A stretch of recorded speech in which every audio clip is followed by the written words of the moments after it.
right, it's time now for Explain and Verify. Now, before we begin today's topic, let's look at a different aspect of the BELA Bill. President Cyril Ramaphosa will tomorrow sign the BELA Bill into law. However, the Minister of Basic Education, Siviwe Gwarube, is a member of the Democratic Alliance that is fiercely opposing the bill. How is the department going to implement BELA when its political head is opposed to the bill? Samkele. Well, Bongiwe, government is shielded by political interference. Once a bill is signed into law, it must be implemented regardless of one's political view or stance. So let's just go straight into it and explain this BELA bill, which not only the Democratic Alliance is against it, but also AfriForum. You saw that they threatened today on Twitter or X through their spokesperson or one of their leaders, Cyril, to say that they are going to take this particular BELA bill to the laws of the country to contest it, and also going as far as to saying that the government of national unity has become a government of divisions within the country. So let's explain the BELA bill. The BELA bill, notable clauses. What 16 billion rands, Bongiwe, is needed for the implementation of this particular bill when it comes into law tomorrow, when President Cyril Ramaphosa has signed it. But there are no time frames as yet for its implementation. Tightens homeschooling rules requirements. So a lot of kids who do homeschooling, those are particular rules will be tightened by government. At this point in time, one can freely say that it's a free-for-all, particularly when it comes to this issue or contentious issue of homeschooling. There is no tight government regulation around it. Government wants to tighten its grip around homeschooling. And some of those we spoke to tonight are simply not happy, saying that some of the parents will continue to do things as they've been doing because they simply do not agree with some of their requirements. So it's going to be an interesting one to see how it unfolds. It's going to be very interesting, Bongiwe. It also criminalizes parents with children not at school. So if you've got a child who is supposed to be at school, you can be criminally charged as a parent for that child not going to school. The power that SGB, school governing bodies, have, it limits the powers of SGBs on language policy and admissions. So this is the issue Panyaza Lusufi was fighting in Gauteng, particularly with AfriForum, around the radius that is used, particularly for the schools and the allocation of schools. For instance, if a Samkele stays in Fourways and wants to take Tumelo or Liano to a school in Pretoria, he can't do that, but he must do it within the vicinity of the Fourways area around that particular radius or ratio where we stay, which is the policy that is currently used by the Gauteng provincial government in its online application. Makes grade R compulsory. This is a very issue that the president has been very passionate about, in saying that children must be compulsory for them to go to grade R, and you take early childhood development serious in order for these toddlers, when they get to school, that they are equipped with the necessary knowledge that will make them learn faster and be able to compete on a global market when they get to university and ultimately when they seek employment. Reaffirms prohibition of corporal punishment. So corporal punishment will be prohibited. It will be prohibited. We don't have corporal punishment anymore in South African schools, and this BELA bill further reinforces this particular corporal punishment. Criticism of the BELA bill: undermines SGB authority, centralizes decision-making and power, provincial HODs to decide on language and admission policies of schools. This is a contentious issue that AfriForum is very passionate about, because it eventually, where you've got a number of Afrikaner schools, if one may put it like that, where they have Afrikaans as a medium of instruction, those particular schools, some of them have been complaining to saying that they are being forced to teach in the English medium, and that is disadvantaging the Afrikaans language. For instance, if I use a school that I went to, George Campbell in Durban, when I entered George Campbell, it was a two-medium school. There was an Afrikaans stream and an English stream. Last I checked, about 3-4 years ago, it was only an English stream that is there, and the Afrikaans stream was done away with. And it's interesting because yesterday when we were in conversation with Professor Mary Metcalf, who knows the sector quite well, she was saying that in fact, they're going to be working together, and it's going to take a lot for even the HOD to change certain things, because they need to obviously be in line with the Constitution, but at the same time there's officials that are going to be working on this particular issue as well. But for them to make the changes, those still would need to be made in line with schools' policies, but also the SGBs and all of that. So it's going to be interesting to see, if they believe that this working together is not a good thing. It's going to be really interesting, particularly if you take an Afrikaans school that has largely Afrikaans teachers teaching at that school. You want to introduce the English medium stream within that particular school. It goes to the employment of teachers in that school. It goes to the teachers that are employed by the SGB, because some teachers in a school are not employed directly by government. Some of them are employed by the school governing body, who pay the teachers' salaries through the school fees that learners pay or parents pay in that particular school. So it's going to be interesting, particularly on this issue of the language policy of the schools. But later on, we will speak to Mr. Elijah Mhlanga, the spokesperson of the Department of Education. And to today's topic, the issue of teachers that we have within the country. Do we actually have a shortage? Well, let's look into the stats, whether we have the shortage of teachers or not. But it is reported that South Africa does have a shortage of teachers, does not rather have a shortage of teachers in terms of supply, meaning there are more teachers graduating every year. The question is, are they enough for the future, Bongiwe? Are there enough teachers for the future? That is what we are grappling with. For instance, you go to KwaZulu-Natal, the number of vacant posts in the province of KwaZulu-Natal, where Sipohlo Muga is the MEC of Education, there are 7,044. 7,044 vacant posts of teachers in the province of KwaZulu-Natal, an issue that Sipohlo Muga and the HOD in that province have to grapple with. The Eastern Cape, largely improved in the last matric results within that particular province. They have 6,111 vacant posts of teachers within that province. You go to Limpopo, there are 4,933 vacant posts within that province of Limpopo. Vacancies of teachers nationally, it's 31,000, Bongiwa.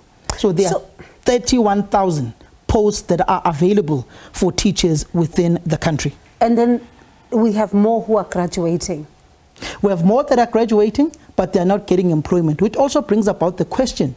The number of South Africans who are teaching English abroad, in China, in Japan, Singapore, and all of those particular countries, because we've got a huge number of South Africans who are going to teach abroad. Then, Bongiwe, we come to basic education. 405,000 state educators, that is in 2003. There were 405,000 state educators in 2003. Learner education ratio, 29.8.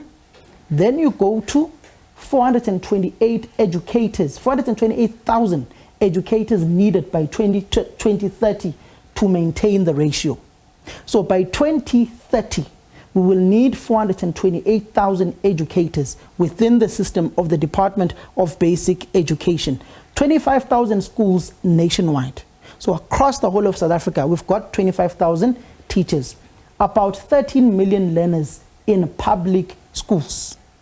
About 13 million learners in public schools. You know the stats of how many learners enter grade 8, but when they leave grade 12, it is basically a quarter or half of those stats. And one wonders where half of that 13 or half of those who enter grade 8 in a particular year, where they vanish to within that space of 5 years in the higher education, in the basic education sector, in high school. Then there are 52,000 plus educators through Funza Lushaka.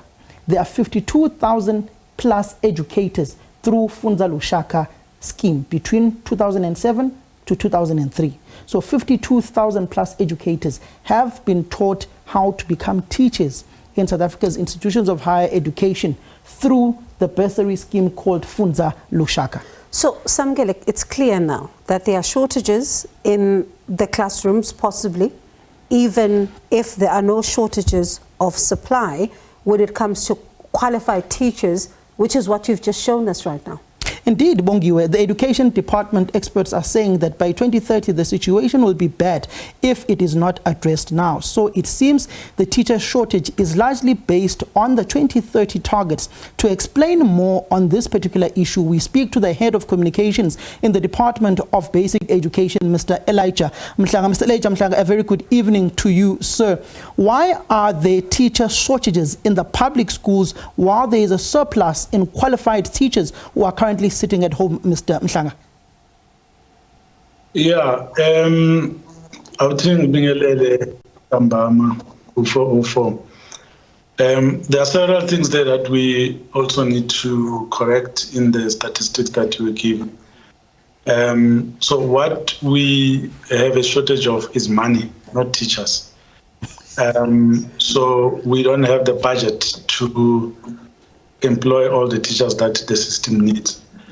But also we need to correct the 31,000 vacancies that you spoke about on the board there. That figure was given by the former Minister of Basic Education, Mrs. Njimotsecha, when she answered a parliamentary question on the vacancies that were available at that time. And when it says vacancy, it does not mean that there's no one in that position. It means that those people were not substantially employed, but they were occupying those posts, which means those posts needed to be advertised, interviews done so that those people can be employed. Mr. Mhlanga, with all due respect, those are semantics. In essence, you are saying that those are vacant posts that have not yet been filled, and you are actually confirming it, that the actual paperwork may have not been done properly, and those people are not within the system, and thus that is the vacant number of positions. If not, give us the actual stats. How many vacant posts are there at this point in time as you speak? Yeah, that's completely incorrect. Your understanding is not the right one.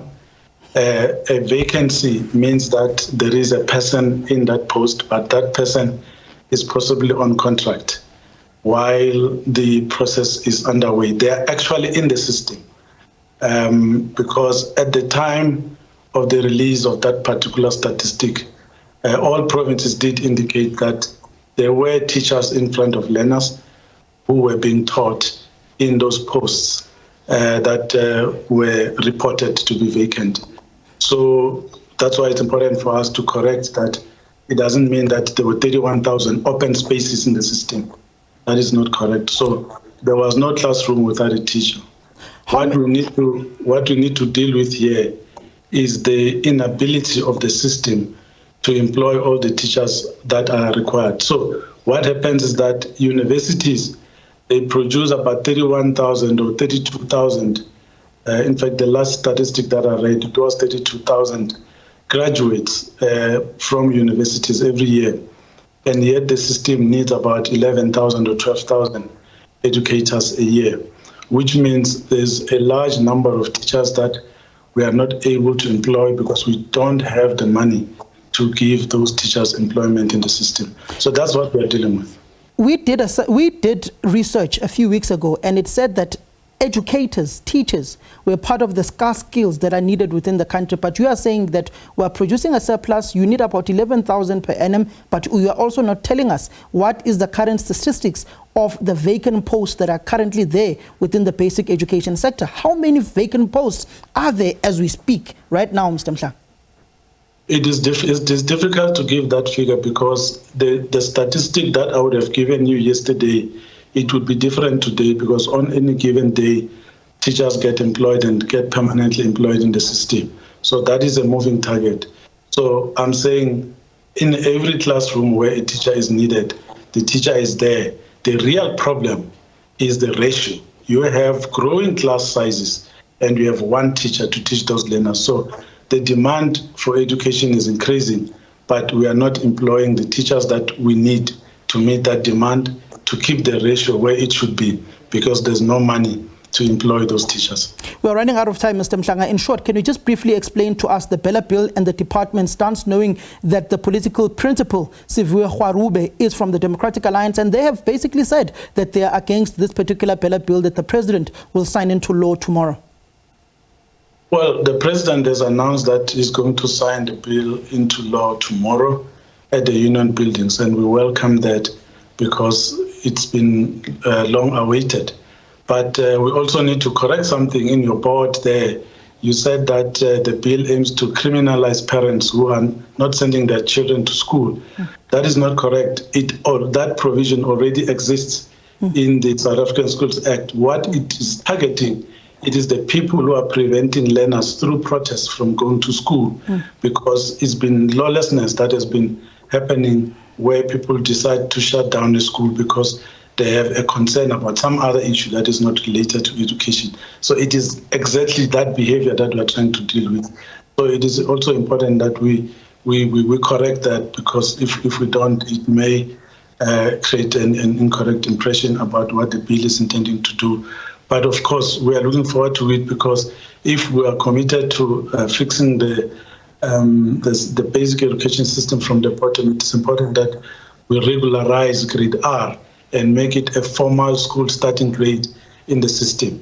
But we are not limiting the powers of SGBs as well. The SGBs, the bill still reaffirms and confirms the authority of the SGB to determine the language policy and also to determine the admission policy, except that we are saying the HOD needs to make sure that whatever code of conduct for the school or whatever admission or language policy that they would have put in place, it is not discriminatory. How are you going to implement this particular bill, knowing that the political principles, political formation is against the bill? The minister has said this on many occasions, on many public platforms, that she is the Minister of Basic Education. She is not the Minister of DA. So we are confident that the minister, once the law has come into effect, she will align herself with the law. I don't expect that the minister would choose to go against the law. Mr. Mhlanga, just to put you on the issue of the budget, the basic education budget for this particular financial year, in the budget speech of the Minister of Finance, Enoch Godongwana, if you look at the current allocation, Minister of Finance, Enoch Godongwana, allocated 324.5 billion rands to basic education for the financial year 2024 to 2025 financial year, with additional money to cover teachers' salaries. That will be the conditional grants within the 2024-2025 financial year, which is 26 billion rand. So how come you don't have funds? If you were in the meeting that the minister convened last week, each and every province admitted that they were in financial trouble when it comes to the cost of compensation to employees. So that is clear. Over the years, budgetary cuts have been taking place, and the Treasury itself has indicated that there has been a shrink when it comes to the allocation to education, and that is being compensated in other ways. But the position is that the sector is in trouble financially. The minister has also indicated that we need to make some tough decisions in terms of which programs that would need to reprioritize from, so that we are able to go forward with the delivery of education services. Thank you very much, Mr. Mhlanga. We'll definitely engage with you and the department as time goes on this particular BELA bill that will be into law, so that we can get further clarity from yourselves, explaining and correcting us on some of those particular points that you may deem are incorrect, but contentious on the vacancies. Debatable semantics. Bongiwe, that is Mr. Elijah Mhlanga debating semantics. Before we move to the issue of the basic education budget. So if really somebody is in a position and on a contractual basis they are there, and they say that they have a money challenge, why not just employ that person then if the money challenge isn't there? So right now you say you have a money challenge, but at the same time you say there's a physical person in that position, and the physical person is potentially on a contract basis, and then we're hearing of the Western Cape that's potentially going to do away with some of these contract teachers. So which is which? Semantics, as I said, posts are there. They are put people on contract, some are not filled. But if you look at the basic education budget within the financial year 2024-2025, 32 billion rands, you go to, this is 2024-2025, you go to 2023-2024, 31.8 billion rands. You go to the conditional grant that was given by the Minister of Finance, Enoch Godongwana, 26 billion rands, which is a conditional grant. Then let's look into the salaries of these particular teachers. You look at the role teachers' salaries, that will be teacher REFQ V 10 to 5, that is about minimum 154,000 rands. Up to a maximum of 254,000 rands per annum. These are the basic salaries of teachers. Then a teacher REQV 13, 256,000 rands minimum, going up to 554,000 rands. Teacher REQV 14 to 17, 333,000 rands, going up to 723,000 rands per annum. Then you've got a senior teacher REQV 14 to 17, 339,000 rands, going up minimum, going up to 723,000 rands, close to 800,000 rands per annum. A master teacher 14 to 17, 460,000, going up to 723,000. Then a departmental head goes up to 412,000 rands minimum, and close just under a million rands at 997,000 rands per annum. Then a deputy principal minimum 448,000 rands, and above, just above a million rands per annum maximum. Then a principal P5 starts at minimum 813,000, goes up to 1.2 million rands at a maximum level. And then when it comes to the shortages of teachers and the average age, educator average is 43 years, educators aged 50 and above 32%, educators leaving every year 18,000 to 22,000. So per annum every year you've got about 18,000 to 22,000 teachers that are leaving. Educators entering public sector every year, 18,000 to 20,000. Increased learner enrollment, Bongiwe. So that is where we are currently within the education sector. But the most interesting point will be the BELA Bill that will be signed by the President into law tomorrow. And I suppose against the backdrop of some of the concerns as to where do you find the money to implement, some of which you need to implement right now. And of course, Samkele, this speaks to the issue of recruiting, retaining, and ensuring that the teachers are staying within the system. Indeed, Bongiwe, one wonders in 2030 with the average age currently of teachers sitting at 45 years, when we get to 2030, where will the teachers be? We will have a teacher shortage, or will all the posts be filled? We will only know if government implements stringent measures at this point in time in order to reduce that average age, Bongiwe. All right, Samkele, thank you so much for bringing us up to speed here with this very important conversation as we look ahead to tomorrow when the President will be signing the BELA Bill into law.